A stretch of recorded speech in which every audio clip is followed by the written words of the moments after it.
Hey everyone, and welcome to Robbie's Backstage Bants. Today I have a super special guest all the way from Tina, the Tina Turner musical. Would you like to introduce yourself? Yeah, hi, I'm Elesha Paul Moses and I play Tina in the Tina Turner musical. Absolutely, you do, which is amazing. I still haven't seen it. Don't tell anyone. No! I need to see it. I do. That's my plan. Um, the first question I've got is sort of more about you than the show itself, and that is, what is the journey of how you got to where you are today? My journey, or how long have you got? um, so where do I start? I mean, so I suppose, well, when I was probably about 8, 9, I was singing in my bedroom. Back then we had tape player, so you press record, stop, this. So I taught myself how to sing. I taught myself how to do literally like everything really. Like I didn't go to any drama school or acting school or nothing. So yeah, I kind of watched people, via TV back then, YouTube now. But yeah, I mean, so from a young age, I was always singing, and then ended up trying to do my own music. Tried to get signed a few times, probably about 3 or 4 times. I went into that side of things, so I did it that way first. Did about 4 albums. That didn't work, so I went on to TV, did X Factor, got to Louis' house. That didn't work. Went to Chances with Beyonce's dad in America. That didn't work. There's loads of stuff. You just have to keep going. You want to, Yeah, you can't stop at these things.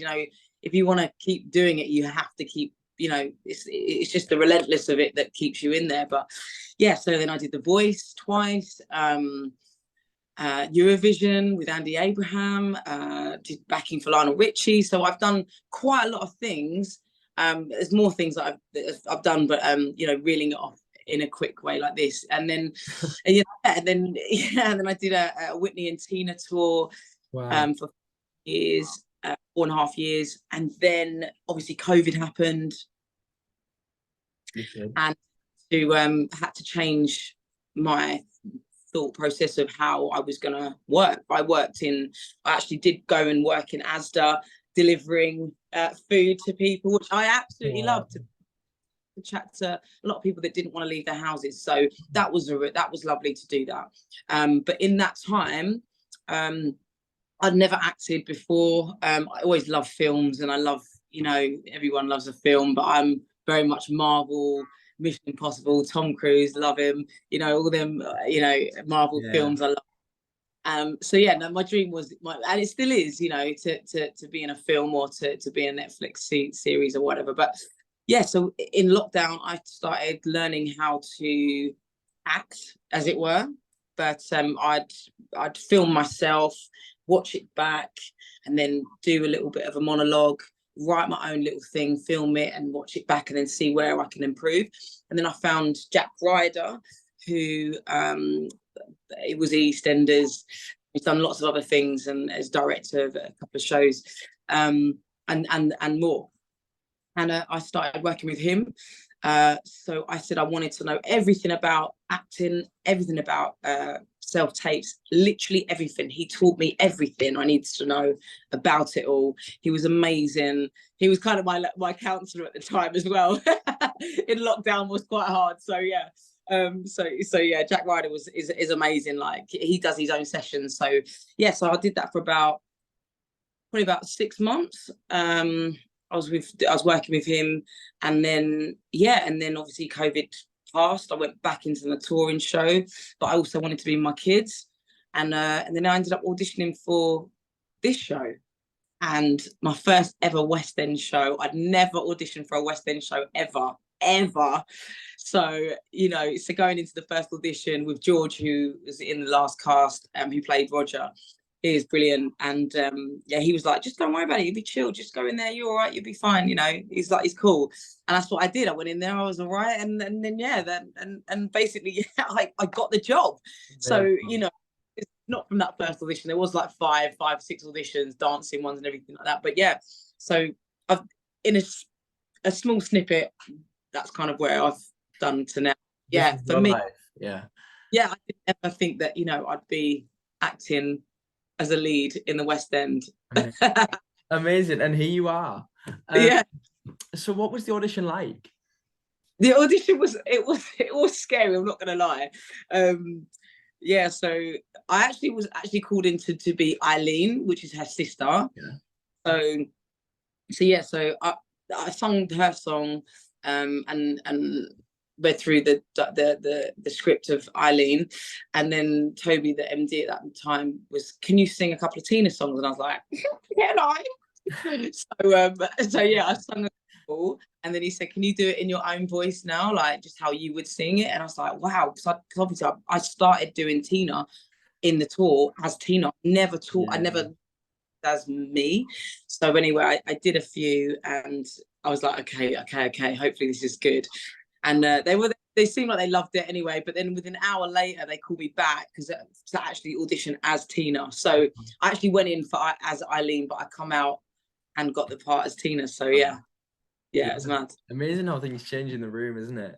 Yeah, it's so cool. Now obviously you said this is your first ever time doing a West End musical. Is there any other West End musicals that now you're in would you consider going for? Yeah, see, like, I never thought that I would be that kind of person that was that, because like that I wanted to do music and acting. Like, I never thought I'd be an actress. Do you know what I mean? So for me, like, they're all good. Like, when I watched The Lion King a while back, I was blown away. I just thought that was amazing. The show is beautiful, and you know, it looks full on, but you know, Nala, you know, that would be a good role. But yeah, I don't know, you know. Yeah, I don't know. I don't like, Six is cool. Like, I haven't seen it.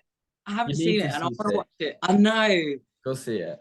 I know. Yeah, I need to. absolutely get yourself in there as well. 100%. There. Yeah. I would buy Six, maybe. Six, I think is quite cool. Maybe I'm a bit too old, I don't know. We'll see you there. I'm sure we will see you there. So obviously you'd been Tina well before this, but they got you to sing it in your own voice in the audition. So what's it been like finding your own stamp that you could put on to Tina?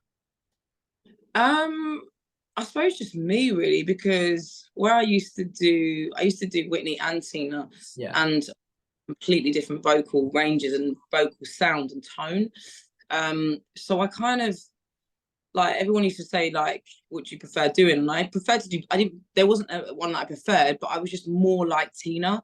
Like, for me personally, I'm quite boisterous. I'm quite, you know, get up. Like, if it was me, I'd be the one getting up on the table. Or so, do you know what I mean? That's more my, like, feisty kind of performance wise. That's how I like to perform, which is similar to how, you know, Tina doesn't care. She didn't care if she does this or that or what. She doesn't care. She's not, you know, she's not. She was never trying to be pretty or whatever. It was always just whatever the feeling took her. She was in it, and it was very raw. And that's how I feel that I am anyway. So yeah. So I never really go on stage and think, oh, I've got to be me at this part, and I've got to be Tina at this. It kind of blends together. So nice. Yeah, I suppose that helps, doesn't it? So what's the audience response been since you've started playing this role? How have you found the audiences? Okay, so from doing the touring show, which is just like all the full out songs, to then being on stage and doing acting, it was very, very, very different for me. There was where obviously no one was talking, everyone was quiet and watching, and for me that was like, wait, am I doing something wrong? So for a while, or there are laughing moments where things were funny, but it was like, oh right, so that's the funny bit, or that's the sad bit, or they'll go, and so I never experienced that, so I didn't understand that at first, but it took me a while to do it. And also there is no monitors. I don't have this, you know, it's on voice, you know, you're like that, and I never, you know, so being on stage is, there's no monitors coming back at you. You've just got to kind of, you've got to where your volume is in your voice, so not to stretch it or not to over push. So there's so much that I had to learn in a short amount of time. But yeah, it's worth it. Yeah, I bet you're having such a good time. Now, do you find like things are slightly different following Tina's passing?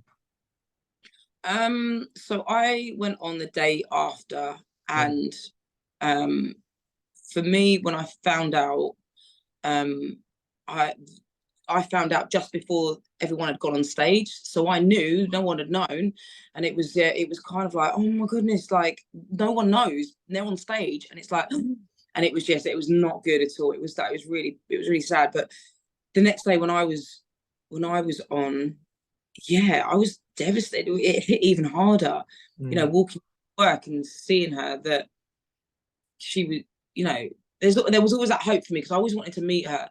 There was always that hope for me that I would maybe one day like speak to her or meet her, and then it was gone because I hadn't just been playing Tina for like a year. I'd been playing her for like like an all in all like 9 years.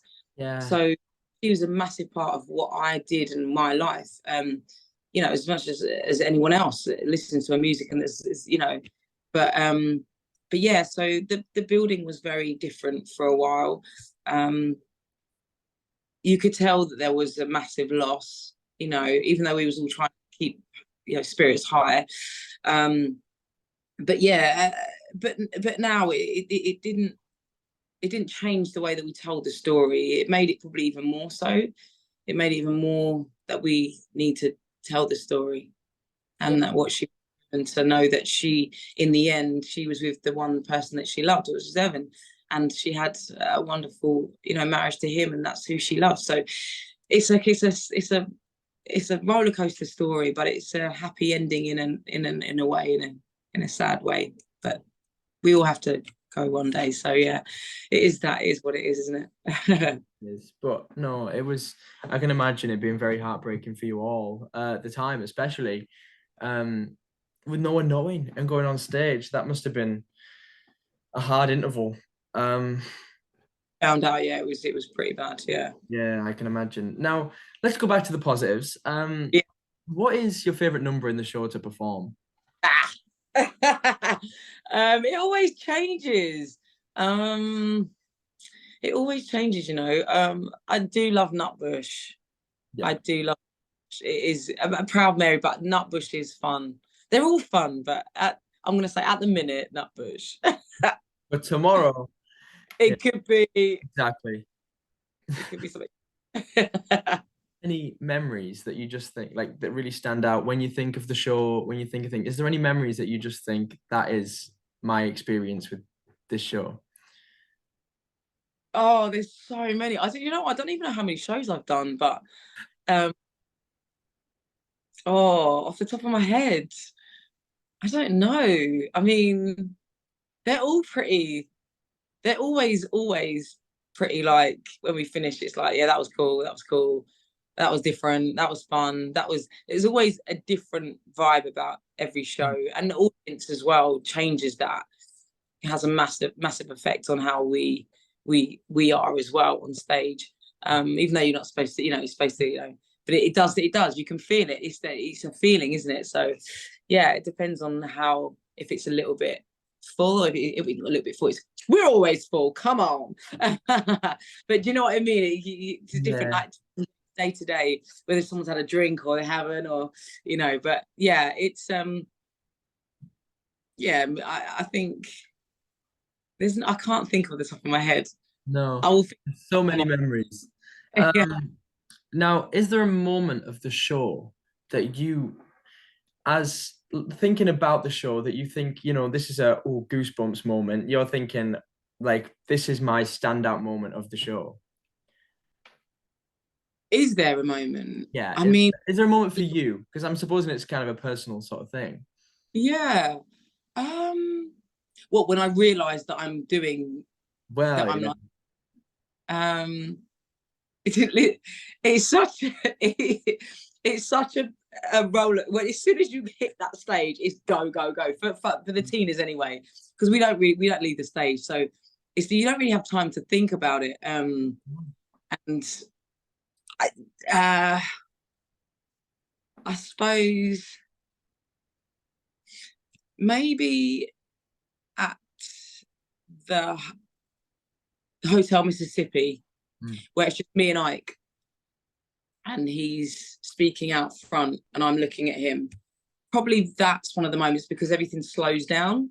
Yeah, like, and it's just so yeah. So it's probably, if it's not there, it's when I'm with my mum in the hospital, because they're the ones that are quite impactful moments. So, and when I have time to think and to be a bit more, okay, everything's slowed down now, but I'm chatting to you, the audience. And yeah, so probably out of them moments, probably them two moments, I would have. Yeah, good moments. Now, on stage mishaps, have you had any really funny on stage mishaps that you can share? I've had, which is funny actually, I say, where Roger says to me about wearing short skirts, and I say, I don't want to be sexy. I don't wear short skirts to be sexy. I wear short skirts so my legs can be free. Now, I didn't say that. I said, I don't wear shorts so my legs shorts can be seen. I said something completely wrong, like completely backwards, and he nearly broke down. And it was just, it was really funny. But there's been, I think there was when I first was on, when I was getting changed, and the zip got stuck on my black dress before I come out for that scene. So it got stuck. So Roger starts saying something. It's not very long line. No. And he'd finished that line, but I couldn't get it was stuck. So it didn't happen. So I can only imagine how they were just out there, nothing. No one's coming through the door. I'm not coming through the door. They're just talking to each other, thinking, what's happening? And they had to stop it, because obviously it did get stuck and it broke. No. But there have been moments like that. And there's, I think, I can't think of, there's lots of little moments that happen, but like the real big boo-boo ones, I don't know. I haven't really done any, but I hate saying it, because if I say it, it's going to happen tonight, so I'm not going to say anything. Let's touch wood that nothing goes wrong now. Yeah, right, okay. Now I've got one last question, and it's quite a big one, so answer it however you like. Why should people come and see the show?